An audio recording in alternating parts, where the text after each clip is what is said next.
আসসালামু আলাইকুম বন্ধুরা। এর আগের ভিডিওতে আমি আপনাদের কাছে জানতে চেয়েছিলাম যে কচুরিপানা কেন হয়, নির্মূলের উপায় কি। কিন্তু এই ভিডিওতে আমি আপনাদের জানানোর চেষ্টা করব কচুরিপানার ইতিহাস ও নির্মূলের উপায়। সো বন্ধুরা, না টেনে সম্পূর্ণ ভিডিওটি দেখতে থাকুন। কচুরিপানা 19 শতকের দিকে কোনো এক পর্যটক ব্রাজিল থেকে বাংলাদেশে নিয়ে আসে এবং তারপরে এটা আর দমন করা সম্ভব হয়নি।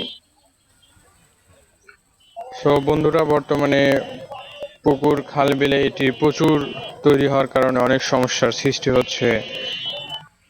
এটা নির্মূলের একটা মাত্রই সমাধান, 2 লিটার পানিতে কিংবা যতটুকু সার নেবেন, পটাশ সার, তার ডাবল পানি দিয়ে কচুরিপানার উপরে ছিটিয়ে দিলে এটি খুব তাড়াতাড়ি নির্মূল করা সম্ভব। আমি বাস্তবে প্রমাণ করে দেখেছি, আপনারাও দেখতে পারেন। ধন্যবাদ।